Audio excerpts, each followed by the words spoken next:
Welcome to Kutch time. Today is February 21st, 2026, and the Detroit Pistons just beat Chicago Bulls 126 to 110, moving to 42 and 13 on the NBA season. The Pistons beat the Bulls handily thanks to multiple players showing up and scoring. Five players scored 15 plus points for Detroit tonight, including the returning Jalen Duren, who comes off a 2 game suspension. He finishes the night with a 26-point double double. Obviously, likes a lot to like tonight. Jalen Duren finished with 26 points, 13 rebounds, 6 of them being offensive rebounds. And yes, the Bulls are not a good rebounding team. They don't have good big men. They traded their best big man in Vucevic, and right now they're kind of left with Jalen Smith and company because Zach Collins is also hurt right now. But Jalen Duren still feasted. I mean, he feasts against anybody, but especially a weak rebounding team, weak rebounding setters, he's going to feast even more. As apparent in the stat lines whenever he does versus against a team like that. It was his first game back after missing the last 2 games. Missed the Raptors and obviously the next game. But he's still playing All-Star, still playing in the middle of it because that's how the NBA works. But it has a very nice sign of return, shows why he was at the All-Star game, why he's the two-man to take Hayes, one, and just why he's such a good player and such a dominant player in the paint. Really hard to stop him when he gets going. Just such a physical force on the board, on the glass, scoring at the rim. It's just hard to stop him when he gets running.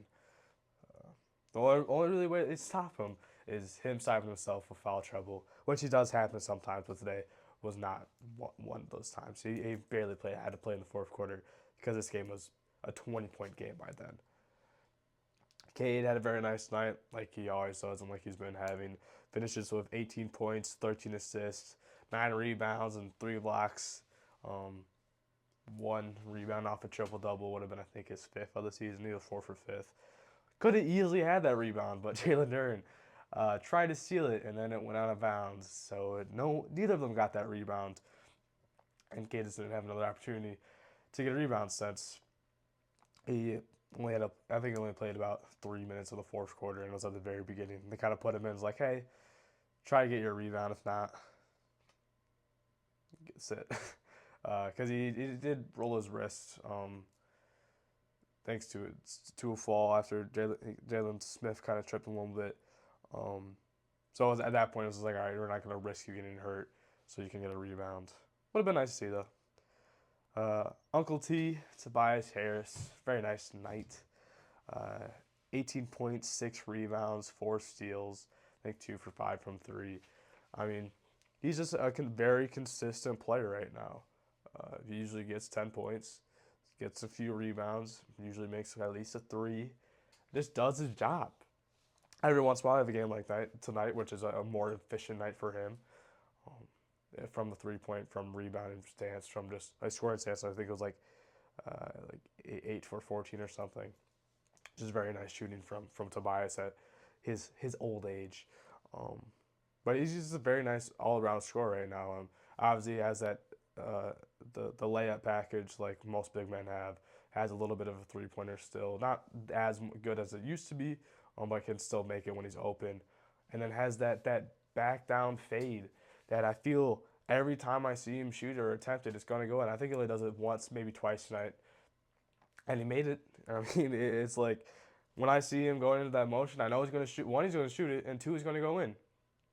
I don't remember the last time I seen him attempt that back down fade and it be a brick. It just feels like he has so much confidence in that shot this season, more than he ever has. Because I don't remember that. I just don't remember that shot last season, or at this rate that he's been pulling it, or at least making it. But I mean, that shot he's mastered it. Like beyond any other shot that he has in his arsenal at this point in his career. I mean, just like the go-to shot for him, and he makes it every time. Honestly, I'm surprised he doesn't go to it more. I mean, yes, it would cause probably double teams on it. At a certain point, if he made it a little bit too much, but then he just pass it out. So actually, I wouldn't mind seeing him a little bit more in games because it just feels unstoppable right now because he always makes it. But whatever Uncle T wants to do, Uncle T wants to do. He's the vet. He can statesman. He can do kind of whatever he wants because it's never bad. Nugget Robinson had a nice shooting night. Does play a lot of get a lot of it in the fourth. Kind of had a quiet first half. 17 points, 5 threes on 10 attempts, which is good shooting for 5 of 10. It's a nice shooting night. The 3-point shot for the Pistons overall struggled in the first half heavily. It's kind of why the game was. Actually, the Pistons were down after the first quarter because like Pistons started, I think 2 for 8 from three in the first, while Bulls were 8 for 9 somehow. But then that quickly changed. Bulls started missing like they normally do, and Pistons started making more like they normally do. Kind of, the game ultimately turned out to what it was supposed to be. Just that first quarter was just an odd one.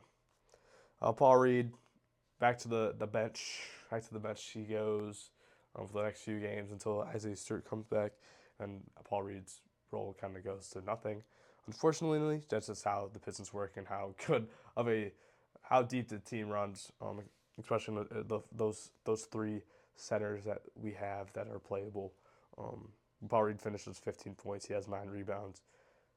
I mean, he's a great big man. Way too good to be the third string on this team, but he is. And right now he's the backup with Stu still missing, I think, 4 more games after this one. So Paul Reed will get a few more a few more big games to run on, and he just keeps performing like he does. Sar Thompson has an interesting game, has 8 points, has 3 steals, ties his career high of 8 assists, only does that one out of the time, and I think it was probably about 2 months ago. I think it was December of this season. But shoots 4 for 12, so like definitely could have had a better game. Definitely could have actually had a career high in assists. I'm surprised he didn't. I think he had 5 assists in the first quarter. I think it was in the first few minutes alone. But then just only gets 3 the rest of the game. Unfortunate. Just they didn't really use him as that point guard role as much as they did in that first quarter, which was odd. Since he was doing so well, it was really moving the ball well in that first quarter, really getting drives going.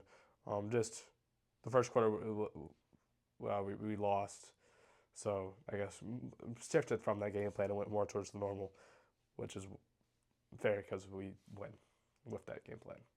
That's why we're 42-13. Only bad thing, nothing from the Pistons. And I mean, they won by 16. I guess could have won by 20, but whatever. Unfortunate news for Jaden Ivey, the former Piston, former number 5 overall draft pick. Traded him a few months, or not a few months ago, a few weeks ago actually. At this point, time flies, and when you're winning, it's his second knee injury of the year. Different knee this time. He had surgery on it at the very beginning of the season, and then missed the first, I think, couple months of the season for the Pistons. Comes back, not really himself anymore. Also because he broke his leg last year, due to a dirty play. No, I'm not gonna say it wasn't Cole Anthony altered the state of Ivey's career, but Ivey worked back from that injury. Then he had a knee setback, and now this time, it's I think first time was like left knee, and now it's right knee, or it's either or. He has some inflammation and some pain in that knee, so now he's shut down for 2 weeks at least. Could be longer. The reevaluation points in 2 weeks. Hopefully, he is able to come back, because I do want him to see him succeed in whatever role he has. But right now, it's not looking good, just for his health. So hopefully he can make it back and play the Pistons once again. Because I was looking forward to this game and seeing Ivey return against Pistons, see if he could have a little bit of a revenge game against us. Because it'd just be fun to see. Obviously, we'd still probably win, but that wasn't able to happen. Today was his first game on the injury report, like officially. He had a DNP his last game, so he was obviously probably injured that game too. He wasn't officially shut down yet. So hopefully he can make it back eventually. Next game is a big game for the Pistons. It's Monday. It's versus the Spurs. There will be no Stewart, so stopping Wembanyama will be even harder than it possibly could have been. But you can't really stop Wembanyama either way. But Stu's just a force that could help in that battle. But hopefully the Pistons can still get that win. It's in Detroit, so the Pistons would still probably be favored for that game. But it will be a good one. It will be on Peacock, so it's national TV. But man, it'll be a tough one to win. Spurs are a very good team right now. I'd probably say easily top 4, if not top 3 team in the whole league. But hopefully Pistons can still get that win. Thanks.